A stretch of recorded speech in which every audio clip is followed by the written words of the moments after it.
ఈ సంపూర్ణ రాత్రి అని, ఆల్ నైట్ ప్రేయర్ అని, లేకపోతే దేవుని సన్నిధిలో ఎక్కువ గడపాలా, వారు మన్నించబడి దేవుని చేత వారు వాడబడాలనేటువంటి ఆ దైవజనుడు ఆశ ఏంటంటే వారిలోంచి దేవునికి వెలుగు ప్రకాశించాలని ఆశ. దేవుని స్తోత్రం. హల్లెలూయా, హల్లెలూయా. మన్నుచు ప్రకాశించే దీపం వలె ప్రతి విశ్వాసి ఉండాలనేటువంటి ఆశ ఎవరికంటే దైవజనుడికి ఉంటుంది. దేవుని స్తోత్రం. దైవజనుడు భారము కలిగి ప్రార్థన చేస్తాడు. దైవజనుడు ప్రతి విశ్వాసు కోసం కూడా ఒక భారము, బాధ్యత, ఆసక్తితోని ప్రార్థన చేస్తాడు. దేవుని స్తోత్రం. బైబిల్ గ్రంథం నుంచి నాకు కొద్ది నిమిషాలే టైం ఉంది కాబట్టి హోషేయ గ్రంథము 12వ అధ్యాయము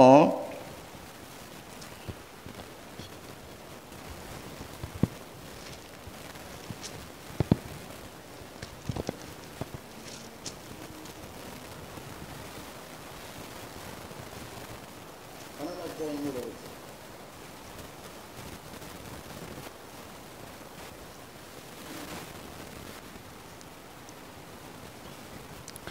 తల్లి గర్భమందు, హోషేయ గ్రంథం 12వ అధ్యాయము 3వ వచనం చూడండి. తల్లి గర్భమందు యాకోబు తన సహోదరుని మడమను పట్టుకొనును, మగసిరి గలవాడై అతడు దేవునితో పోరాడెను. అతడు దూతతో పోరాడి జయముందును. అతడు కన్నీరు విడిచి అతను బతిమాలెను. బేతేలులో ఆయన అతనికి ప్రత్యక్షమయ్యను. దేవుని స్తోత్రం. హల్లెలూయా. ఇక్కడ దేవునికి వాక్యము తల్లి గర్భమందు యాకోబు తన సహోదరుని మడమను పట్టుకొనెను అంటే యాకోబు గారికి ఒక పట్టుదల ఏముందండి? యాకోబు గారికి పట్టుదల, కృషి, పట్టుదల ఉన్న వారినే విజయం వర్తిస్తుందంట. దేవుని స్తోత్రం. హల్లెలూయా. ఊరికనే ఏది కూడా రానే రాదు, కష్టపడతానే కానీ ఏది కూడా రాదు. యాకోబు గారు ఎలాంటి వ్యక్తి అంటే ఆ యొక్క పట్టుదల కలిగినటువంటి వ్యక్తి. మగసిరి గలవాడై అతడు దేవునితో పోరాడెను. దేవుని స్తోత్రం. హల్లెలూయా. తెల్లవారి వరకు కూడా దేవునితో పెనుగులాట, దేవునితో పోరాటం, ప్రార్థన. దేవుని స్తోత్రం. ఈరోజు క్రైస్తవులు ఎలా ఉన్నారంటే మోకరించమంటే బోకరింతున్నారు. దేవుని స్తోత్రం. ఎలా ఉన్నారండి చెప్పండి? ఎలా ఉన్నారు? మోకరించమంటే బోకరింతున్నారు. ఒక పాస్టర్ గారు సీరియస్గా వాక్యం చెప్తుంటే అక్కడ ఉన్నటువంటి విశ్వాసులు అన్నారంట, పాస్టర్ గారు మీరు కూర్చొని చెప్పండి, మేము పడుకొని వింటాం అన్నారంట. ఎలాగైపోయిందండి ఈరోజు? వారిక ఆత్మ జీవితం సలగారిపోయి ఆ యొక్క శాపగ్రస్తులుగా మిగిలిపోయినటువంటి వారు అనేక మంది లోకములో కలబడిస్తున్నారు. దేవుని స్తోత్రం. దేవుని యొక్క వాక్యముని, ఈ వాక్యాన్ని పూర్తిగా అంగీకరిస్తే ఆ యొక్క దైవజనుడు చెప్పినటువంటి వాక్యాన్ని హృదయములోనికి వెళుతూ ఉంటే ఆ వాక్యము లోనికి వెళ్ళి ఆ లోనికి వెళ్ళి పనిచేస్తుంటుంది. పనిచేస్తున్న తర్వాత ఆ యొక్క దేవునిక ఆ యొక్క ఆత్మ పనిచేస్తున్నప్పుడు ఊరికినే ఉండవు. దేవునికి మందిరానికి వెళ్ళాలి, ప్రార్థన చేయాలి, దేవునికి కానుకలు ఇవ్వాలి, దేవునికి సమయం ఇవ్వాలి, ఆలోచన. దేవుని స్తోత్రం చెప్పండి. హల్లెలూయా, హల్లెలూయా. ఇక్కడ దేవుని వాక్యం చెప్తుంది, అతడు కన్నీరు విడిచిచ్చు. ఎలా ఏం చేస్తున్నాడండి ఆయన? కన్నీరు విడిచిచ్చు దేవుని బ్రతిమలాడుకుంటున్నాడు. దేవుని స్తోత్రం. హల్లెలూయా, హల్లెలూయా.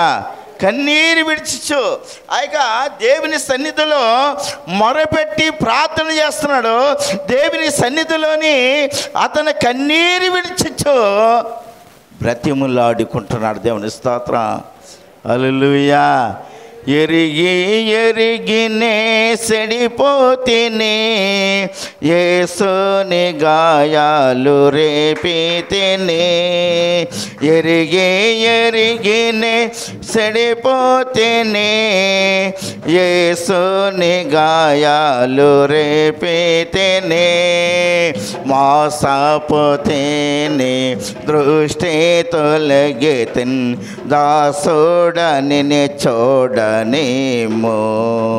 ప్రభు యేసు నా రక్షక, నసగు కన్నులు నాకు నిరతమే నిన్ను చూడా. ప్రభు యేసు నా రక్షక, నసగు కన్నులు నాకు నిరతమునే నిన్ను చూడా. హల్లెలూయా, హల్లెలూయా. కష్టపడి చదివితే పాస్ అవుతారన్న సంగతి పిల్లలకి తెలుసంట, కానీ కష్టపడి చదువు. ప్రార్థన చేస్తే దేవుడు జవాబిస్తాడన్న సంగతి అందరికీ తెలుసు, కానీ మోకరించడం చేత కాలేదు, ప్రార్థన చేయడం చేత కాలేదు, ఆయన వైపు చూడడము అస్సలు. దేవుని స్తోత్రం చెప్పండి. హల్లెలూయా, హల్లెలూయా. ఇక్కడ యాకోబు గారు అతడు దూతతో పోరాడి జయం పొందెను. దేవుని స్తోత్రం. అతడు దూతతో పోరాడి ఏం చేస్తున్నాడండి? జయం పొందాడు. ఏం పొందాడండి? జయం పొందాడు. ఈ రాత్రి శ్రమలో కూడా, ఈ సంపూర్ణ రాత్రి ప్రార్థనలో ప్రతి ఒక్కరు కూడా మెలకువ కలిగి, అందుకని యేసుప్రభు వారు అన్నారు, ఏమన్నాడండి ఆయన? మీరు శోధనలో ప్రవేశించుకున్నట్లుగా మెలకువ కలిగి ప్రార్థన చేయడి, మెలకువ కలిగి ప్రార్థన చేయడి. దేవుని స్తోత్రం. ఎవరంటే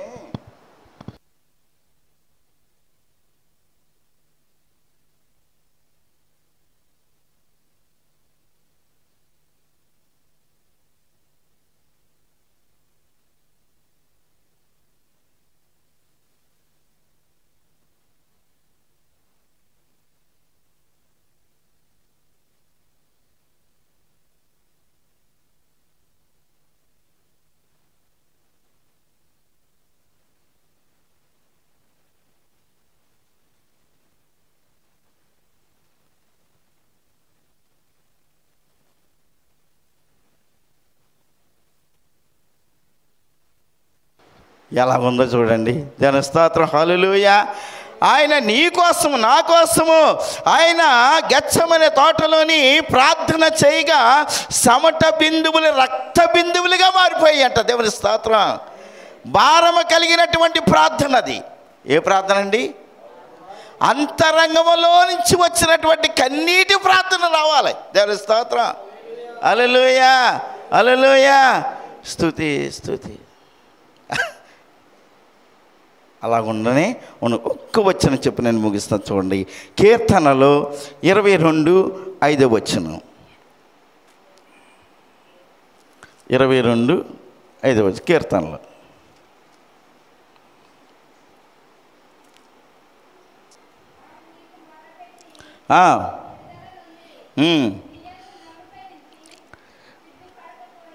దేవుని స్తోత్రం. వారు నీకు మొరపెట్టి విడుదల నొందిరి. దేవుని స్తోత్రం. మొరపెట్టి విజ్ఞాపన ప్రార్థన, మామూలు పెదవుల మీద వచ్చినటువంటి ప్రార్థన వేరు. దేవుని స్తోత్రం. విజ్ఞాపన ప్రార్థన. వారు నీకు మొరపెట్టి విడుదల నొందిరి, నీ యందు నమ్మిక ఉంచి సిగ్గుపడకపోయిరి. దేవుని స్తోత్రం.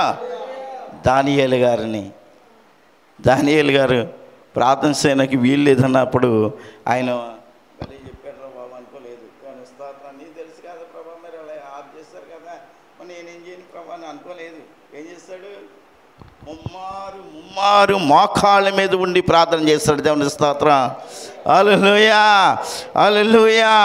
పౌలు శీలని ఆ యొక్క సరసాలలో వేసినప్పుడు ఆ యొక్క సంఖ్యల్ని ఒక సితారగా కొడుతూ దేవునికి పాటలు పాడుతూ ఆయన స్తుతిస్తూ ఆరాధన చేస్తుండగా సరసాల పునాదులు కదిలించబడ్డాయి. ఇప్పుడు మన ప్రార్థన చేస్తుండగా మన ప్రార్థన ఎలాగుందంటే మన ప్రార్థన ఎలా ఉంది? దేవుని స్తోత్రం చెప్పండి. హల్లెలూయా, హల్లెలూయా. ప్రార్థన ద్వారా సాతానుగాడు భయపడిపోవాలా. దేవుని స్తోత్రం. సైతానుగాడు ఈ ప్రార్థన చేస్తుంటే జ్వాలపాడలాగా ఉంటుంది అడిగి. దేవుని స్తోత్రం చెప్పండి. హల్లెలూయా. అన్య భాషలతో కూడినటువంటి ప్రార్థన, ఆత్మాభిషేకంతో కూడినటువంటి ప్రార్థన, ఆ యొక్క ప్రార్థన మోకాళ్ళను కలిగినటువంటి ప్రార్థన, ఆ యొక్క ప్రార్థన అనేది మన యొక్క పరిస్థితులు మార్చేది. ఇక్కడ అంటారు, వారు నీకు మొరపెట్టి విడుదల నొందిరి, నీ యందు నమ్మిక ఉంచి సిగ్గుపడకపోయిరి. దేవుని స్తోత్రం. హల్లెలూయా. ఎన్ని కష్టాలు, ఇరుకులు, ఇబ్బందులు వచ్చినప్పటికీ కూడా ఆ యొక్క సాతానికి నమస్కరించే పరిస్థితి నాకేమో లేదు అనేటువంటి విశ్వాసంతో ముందుకు సాగిపోవాలి. మన పరిస్థితులను చూడకూడదు, మన యొక్క అనారోగ్యాన్ని చూడకూడదు, ఆయన వైపు చూడాలి. దేవుని స్తోత్రం.